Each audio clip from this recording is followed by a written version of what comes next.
fix that up. There we go. G'day gamers, Aussie Wargamer here in Moree, Australia, and welcome to my channel. On this episode, we'll be live. We'll be talking about the Nova Open reveals, obviously some great stuff there, particularly as a death player. And we'll talk about, g'day Huey, we'll talk about what I've been doing in the hobby. We might kick off with that, and we'll also have a chat about why I haven't played Age of Sigmar since April. It's been months and months since I've had a game of Age of Sigmar. I miss it, and I'll have a chat about that. Feel free, there's a couple of people watching, feel free to join the chat. For those who are not watching this live, g'day and welcome to the video. So this past week I've been, as I often am, a little bit of a hobby butterfly. I've been going back and forward in my hobby. Now I'm sure there's a way that I can screen share in YouTube Live, but I'm not sure how to do that, but that's okay. Oh, wait, what's this button? No, that's not it. So I've been all over the place. I've been working on George Weasley. So I've got Fred Weasley all painted up, and I've been working on George Weasley. Is it going to focus on him? It's not. That's all right. I've painted his face and his flesh. So really enjoying these Harry Potter miniatures. They're just fantastic sculpts, like really, really beautiful sculpts. I did a first impressions video on that game a little while ago, and I'll do a full review of the actual game and how it plays in a week or two, I think, as I get it done. But really enjoying painting those miniatures. Once I've done George, I'll get stuck into Hermione. I think her miniature is the reason why I sort of was right into the game. I just think it is an absolutely cracker sculpt and probably in my top 5 all-time female miniatures. So I'm really looking forward to painting that one up. I've also had a bit of a crack at some contrast paint. I don't know how I feel about it. I think it's great for just slapping paint on, but it's not a whole lot better than like a standard 3-color minimum. So I've been doing blue horrors, and so I'll post some photos up at some point. And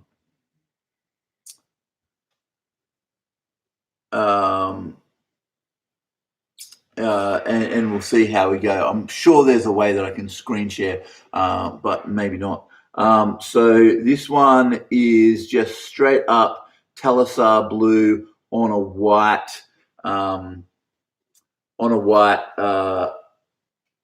prime, and I think it's probably a little bit bright for what I want.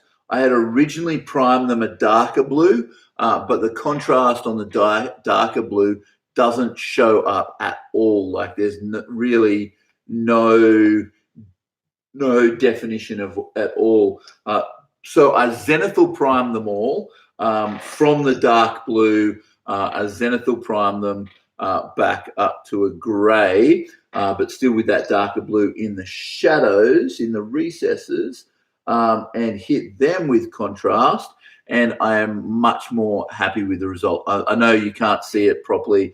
I'm sorry. I will have some photos up on Twitter or whatever, but I'm much happier with that result, with the zenithal primed and then Talissar blue, one thick coat straight over the top. I know a lot of people are using it as glazes, and I think it would work really, really well as a glaze, particularly with the mixed with the contrast medium.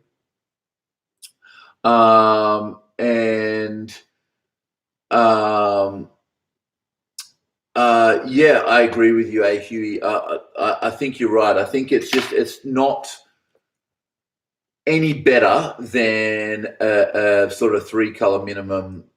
If you're just doing one thick coat, it's a little quicker, but in terms of quality, it's not much better. But I can see myself using it as a glaze. Although, having said that, at $11 a bottle, I think I'll just stick with regular paint and glaze medium. A little bit more work, a little bit more time, but yeah, $11 $11 a pot, I don't think is worth it. I know a lot of people are digging it, and that's fantastic. I just don't really think that it's for me. I can't see myself using it that much. I certainly can't see myself buying multiple colors of it. I've got Gilliman Flesh and I've got Talazar Blue, and I just bought those 2 colors because I wanted to test the blue out on the Blue Horrors, and I thought Gilliman Flesh might be a good one to test out on some Shadespire minis and that kind of stuff, Blood Bowl minis, stuff that I want to generally just paint up to tabletop standard. So as a glaze, as blending medium, whatever, it might work. I just think that I can achieve the same results, perhaps a little slower, but with much cheaper ways and methods that I am used to. So I've been doing that. They've been good fun, just playing around with that, and it'll be nice to have a bunch of these Zinch miniatures done, because I've been working on this project for about a year and I've only got 11 models on the Zinch painted, because I've been picking them up in between armies and haven't really spent a whole lot of time on them. But I finished my my Pirate Giant, and I'm waiting for my Iron Blaster kit to come so I can do that, and I'll get started on that this week. And in the meantime, I'm working on this stuff. The other thing in hobby, last night I set myself a bit of a creative challenge, and I thought it would be fun in light of the Ossiarch Bone Reapers, these bone constructs created by Nagash. Thanks, Kazaki. I'm very happy with my Pirate Giant. Happy with the way it turned out. You can check out that video. That's last week's video, where I go through the making of that giant. But yeah, I set myself a challenge. I grabbed a whole heap of bits. I grabbed bits from Tyrannid Gargoyles, from the Morghast kit, from the Tree Lord kit. I grabbed stuff from the Skull Sprue, from Nagash, a few leftovers that I had from my Nagash conversion. I grabbed bits from all over the place. I think there's 8 different kits that I used. A bit from the from a Stonehorn kit, and I thought, let's make a bone construct. Let's put all these things together and make a bone construct. And what I came up with is an absolute monstrosity. I used the bony backpack, Nagash's bony backpack, which I didn't use on my Nagash, for like neck and arms. The torso is from a Tree Lord.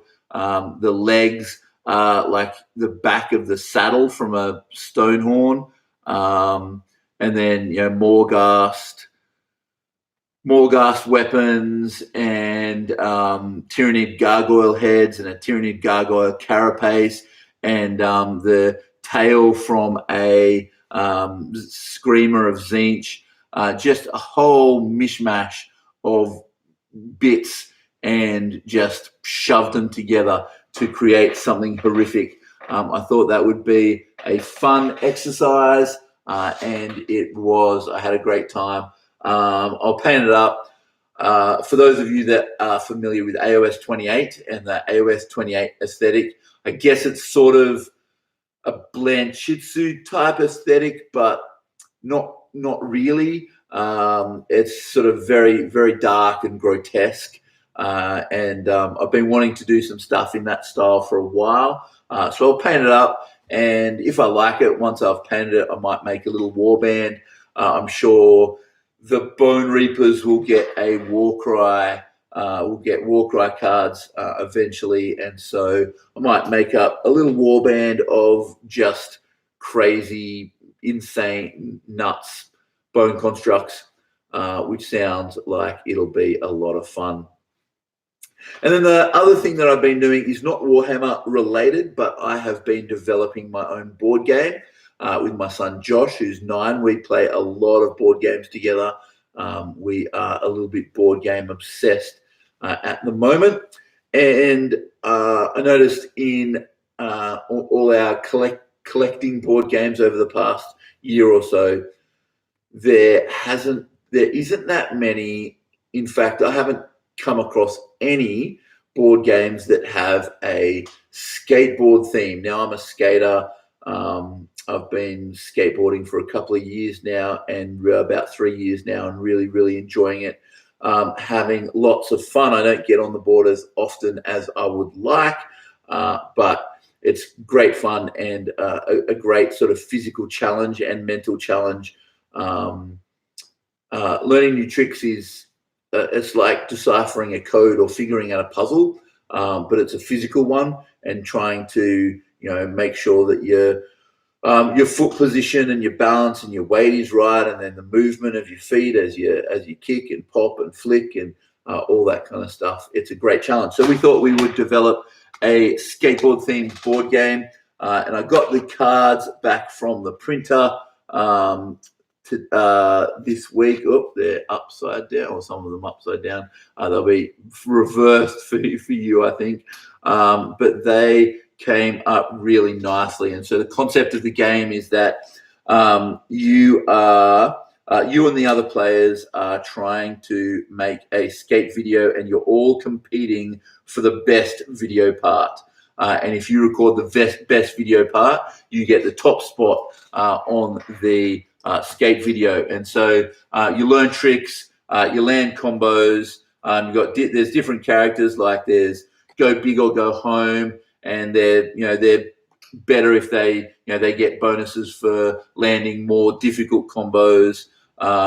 There's the grinder, who gets tricks, who gets bonuses for doing sort of certain grind tricks, and the style king, who might not do huge combos, but they look stylish, so he gets bonus points for sort of smaller combos.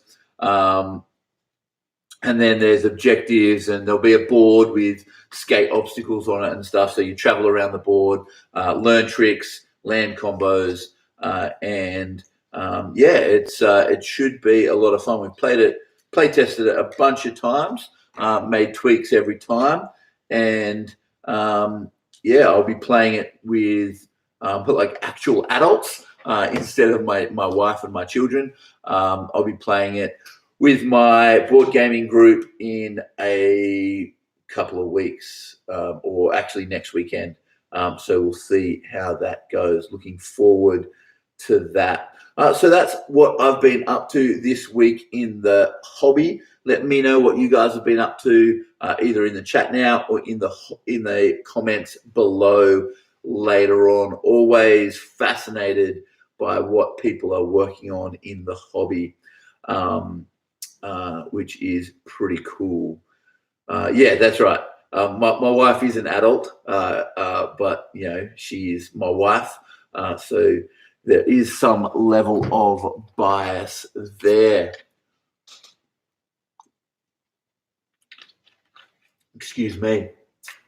All right, let's talk Nova Open and Nova Open reveals.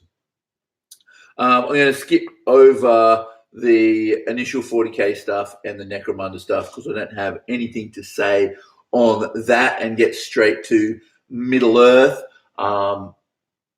I would love to get into Middle Earth, and I'll explain why I haven't yet when I talk about why I haven't played Age of Sigmar since April.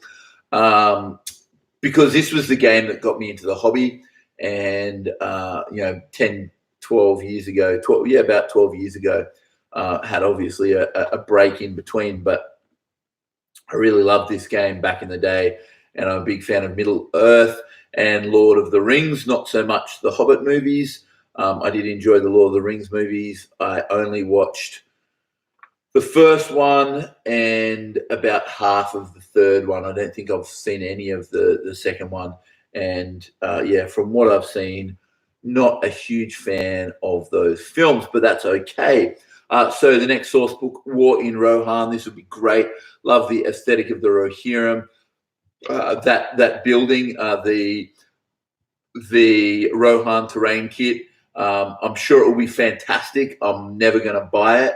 I much prefer to build my own for two reasons. I love the challenge, particularly this old silvered timber. This is my jam. I love this stuff. Big fan of doing silvered timber ever since I did my Cancon terrain and sort of figured out the perfect recipe for silvered timber. I love it. I'm stoked on it. So I'll be making my own because I enjoy it, but also because I am cheap and I don't want to pay Games Workshop prices for their terrain. Only Games Workshop terrain I've ever bought. I bought the temple with all the skulls on it, like the simple temple with the obelisks and stuff. I bought that when it was on sale for like $20. And then I bought the Sigmarite Mausoleum because I absolutely love that kit. Absolutely beautiful kit. And I thought that I could use that for sort of wider, bigger projects. Other than that, I just can't justify paying Games Workshop prices for their terrain when I can make it myself. But those kits do look pretty cool. And then we've got mounted Saruman and Grima. Now, I'm going to say I like the old metal Grima sculpt and the old metal Saruman sculpt better than these plastic ones. Obviously, stoked to have more plastic kits, or at least I assume there'll be plastic kits the same way that it does say plastic kits. I don't know. I think the old ones are a little bit more dynamic. I think these paint jobs are fantastic, amazing paint jobs. But I just think the older ones had a little bit more charm. And the mounted Saruman, he looks too big for his horse. Like, compared to his horse, it looks like he's riding on a little pony. It's just a little bit odd to me. But it could just be the angle of the photo, and I'll reserve judgment for when the model comes out and I get to see the model. I probably won't be buying these because I already have a Grima and a Saruman. I don't know that I'll ever need a mounted Saruman. But that's that. And then the idea, onto Warcry, the idea of monsters and mercenaries sounds really cool. I've yet to have a game of Warcry at the club. I only had a pickup game at a Games Workshop when I was in Sydney, but I did enjoy it, and I've got the rule book, and I've got some cards for Bone Splitters and for Legions of Nagash. So I'm pretty keen to get into Warcry. And, monsters, who doesn't love a good monster in their narrative-driven games? I think we all do.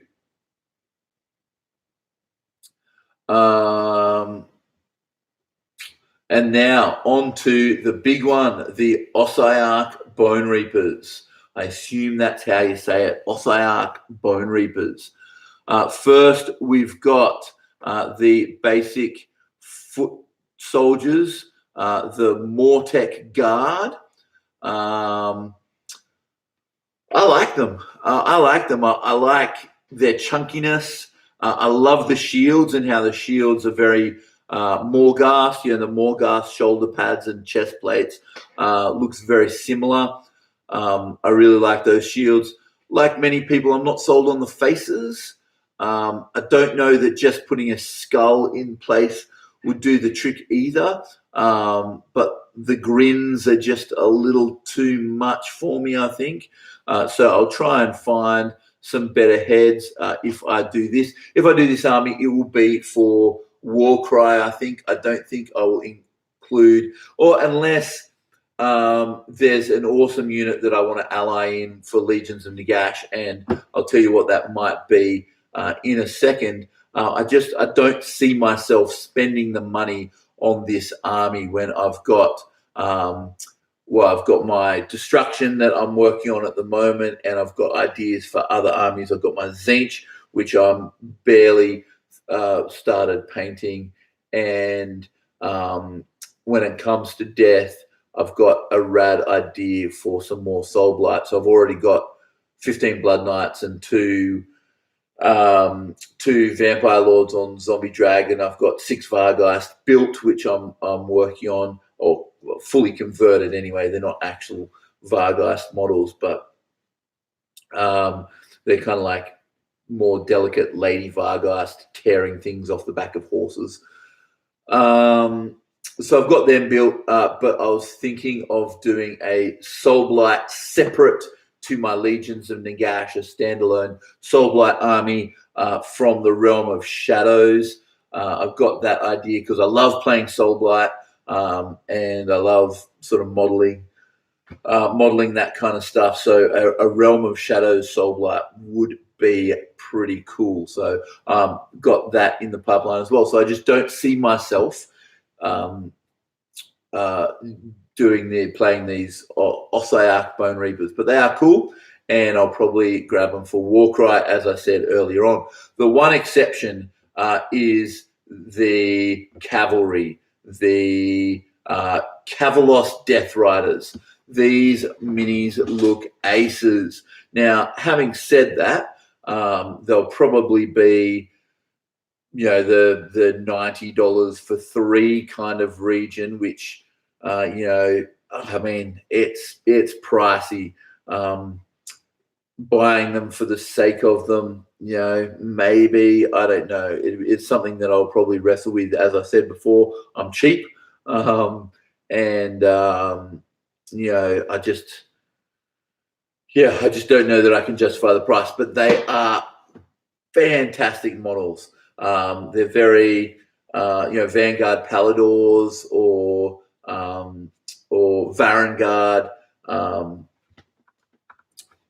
These sort of heavy cav. Love the one that's like a demigriff, and then there's the one that's sort of got the rhino horns. Really dynamic sculpts. They're very fluid, work really well. I love how the shoulder blades are sort of skulls, and they do look like just a mishmash of bone shoved together to create these sort of horrific monstrosities. The guys on the back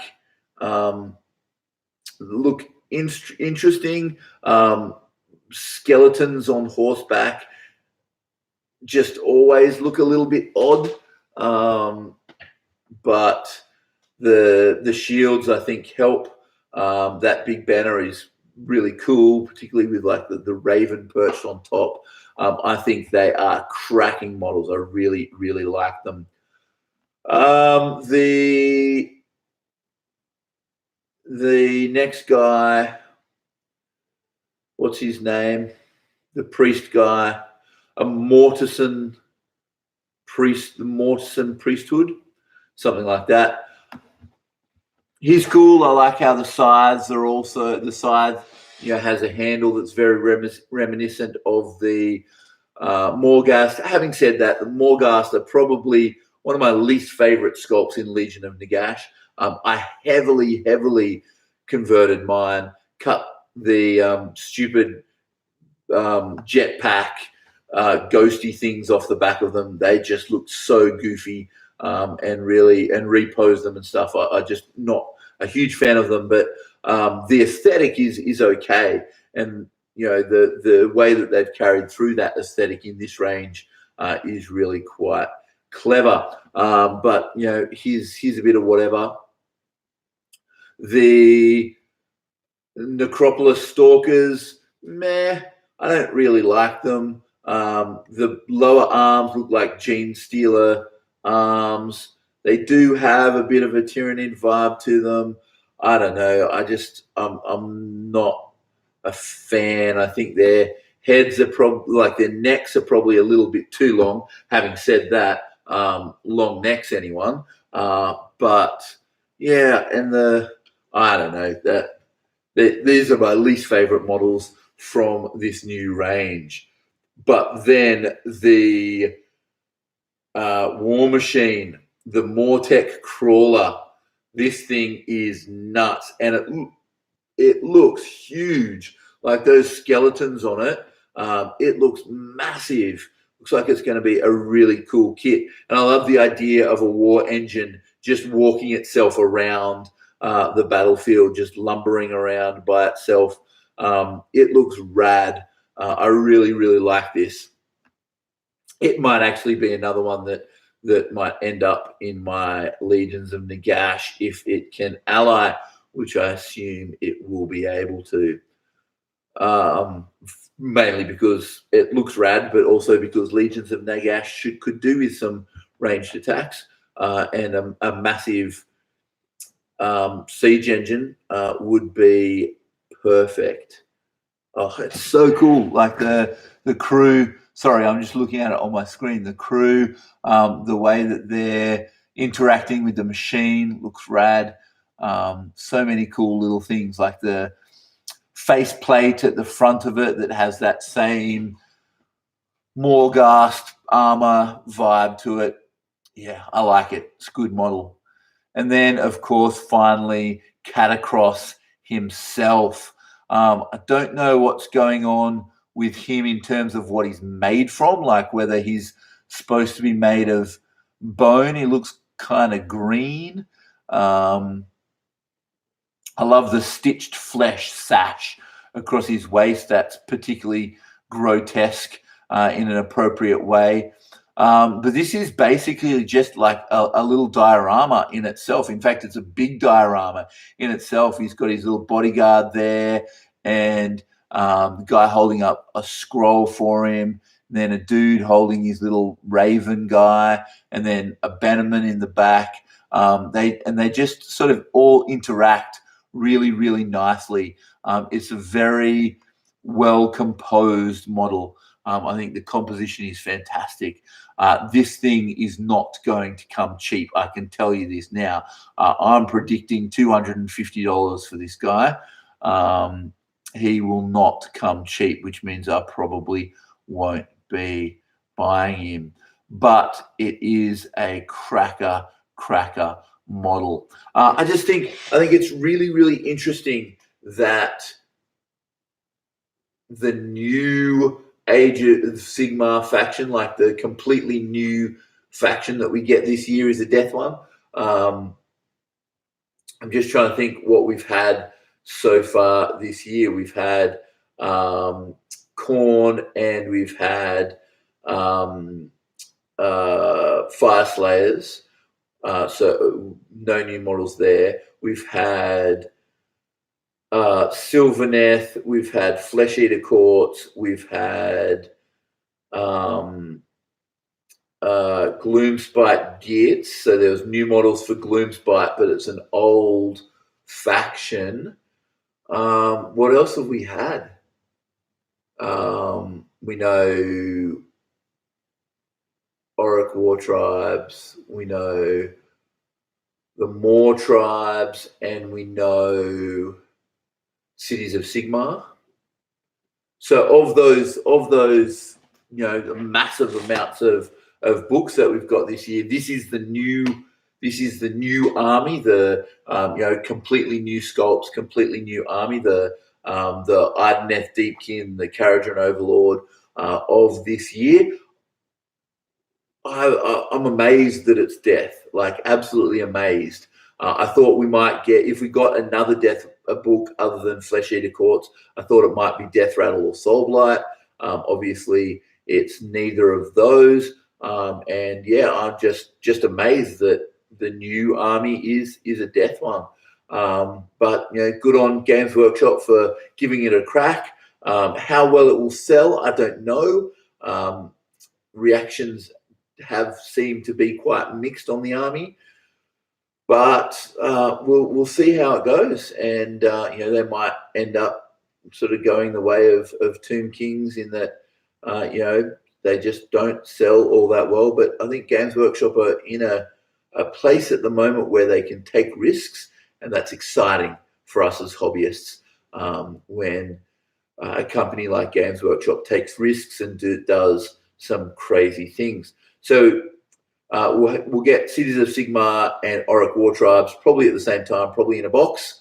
And then we'll get the Moor Tribes, probably a couple of new sculpts, maybe a new Butcher and a few other things there.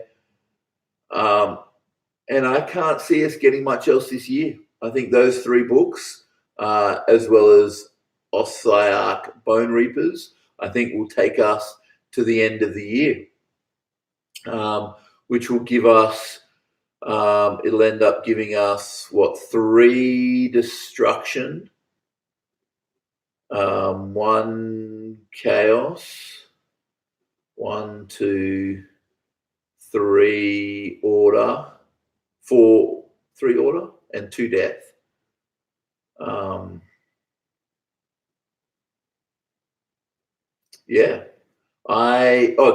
Slaanesh. I'm forgetting Slaanesh with a bunch of new sculpts as well. So that'll be 2 chaos. I'm surprised that we haven't seen Chaos Undivided, sort of a more generic Chaos Undivided, but I guess that's come with Warcry to a certain extent. I'm surprised that we haven't seen a Seraphon, but I suspect they're working on new sculpts for that, in which case that might be another year or so out. An entirely new Seraphon range, in sort of in the same way that they've done Gloomspite Gits, although that's not entirely new, but it's mostly new. I suspect they'll do that for Sylvaneth. So that's the Ossiarch Bone Reapers. Of course, there's some stuff there on Warhammer Heroes and Warhammer Legends, and then the Sisters of Battle. I like them well enough.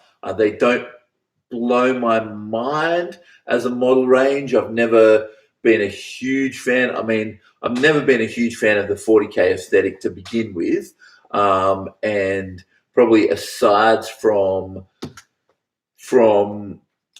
Adeptus Mechanicus, these guys, Sisters of Sigmar, probably the 40k aesthetic. I think obviously you've got Space Marines, but I think these guys are probably even more 40k than that. There's a few nice models there. The flying ones are kind of cool, and some of the stuff that they've showed us before is kind of cool. But I'm not going to be rushing out to buy them. So in 40k, I've been playing Siege Demons. That's why I'm painting them up, and that will probably expand into some Thousand Suns because I do have some Rubric Marines and a Demon Prince, and some stuff that I can use for that. And I'm also currently building a Soul Grinder, which will go into my Age of Sigmar Tzeentch army as well as my 40k one. So that's that. Some really cool stuff at Nova. I love the way that Games Workshop have been, revealing stuff and really engaging with the community. It's great. It's a great business model too, because it gets us hyped, gets us excited for stuff, and we buy it, and then we're like, you know what? I'm probably not going to do this model, do this army or whatever, and then we can, sell it on to other hobbyists, and the great chain of hobby continues. So that is fantastic. All right, on to the last thing that I want to talk about, and that is what I've been doing as far as gaming. So we have games night here every Tuesday night. That's our club night. And there's about 10 of us in Moree that are part of that club. And of those 10, not everyone plays every game that we want to play. So we've got one guy who plays specifically 40K, and another guy that plays specifically Age of Sigmar. There's a few of us that play both. Of the 10 of us, 5 of us have full armies of either Age of Sigmar or 40K. I can play both, and one other guy in the club can play both. And then we've got things like Mordheim and Warhammer Underworlds and Blood Bowl and all that kind of stuff that we that I've got all the models and terrain for and stuff, so we can get that going. But in general, not everyone plays every game. So about probably around May, late April, early May, we started a Pathfinder campaign at the club. Got a few of us that are big into RPGs. I hadn't played an RPG since university. It wasn't something that was on my radar as a hobbyist. I was far more into miniature modeling or miniature games because I'm a miniature modeler. I haven't played Frostgrave yet, Kazaki. I've been thinking about using Frostgrave for AOS 28, the Frostgrave rules for AOS 28, because, as I said earlier in the video, I've been wanting to do an AOS 28 sort of style warband for a while, but actually haven't got into Frostgrave. Too many games. But anyway, we started playing this RPG campaign. And the great thing about RPGs is that you don't need to invest a huge amount of money or time. In fact, you don't need to invest any money except for perhaps some dice and a model. Mostly people have been using my miniatures. The GM obviously has to buy the campaign books or spend the time to do the homebrew or whatever. But it's a very low-cost way of gaming. Now, it's not my preferred way of gaming. I have been enjoying this Pathfinder campaign. I really have. I look forward to it each week. I look forward to continuing the story. But in all honesty, I can't wait for it to be over so we can get back to some tabletop wargaming. I have played a game of 40K, and I've played some Dreadfleet and some Warhammer Underworlds in that time. But everyone's involved in the RPG, and that's the great thing. Look, I'm not complaining, because this is a really good thing about this Pathfinder campaign. Everyone is coming every week, and that's exciting. Before we started RPG, we might have 4 people here, and then they're sort of different people each week. I'd be like, what do you guys want to play? And someone would be like, oh, I'll bring Age of Sigmar, and then we might have a game of Kill Team going as well. But there'll be 4 or 5 people here on a Tuesday. But since we've started Pathfinder, we're getting all 10 of us pretty much every week, which has been great. I mean, it's a huge party. It's a 8-person party, plus the GM, plus another guy that has sort of been observing, and this is my 40K friend. who's been observing it will probably roll up a character as well. So there's a massive party, but everyone is keen for it, which is great. It means that we can get people here, and we can play games. And if I'm playing 40K in the background, people are having a look. The problem is that it's so hard to say, I want to play Age of Sigmar. Can you guys not play Pathfinder for this week so that I can have a game of Age of Sigmar? You know what I mean? Like, it seems quite selfish. So I've been enjoying playing the campaign, but it does mean I have not played one single game of Age of Sigmar from the new General's Handbook. I haven't played I haven't played a game since Country Carnage, and that is sad. I'm hopefully going to Armidale in a couple of weeks, in which case I'll be able to play a game with a mate of mine there. I'm hoping that I'll be able to travel somewhere for a tournament, at least BrizCon next year. Not sure about CanCon just because it's so far away and it's hard to travel with the kids and all that kind of stuff. But I'm really, really keen to get some more Age of Sigmar going. But it just isn't happening at the moment. So that's one of the problems of living in a small town, of having a small club, a club that we've been trying to build up for about 2 years now. But there's just, it's a small town and it's getting smaller. This is the worst drought that we've ever had on record. It's been about 6 years since we've had a decent rain, I would say. At least 4, but probably closer to 6. And so, the town itself is hurting.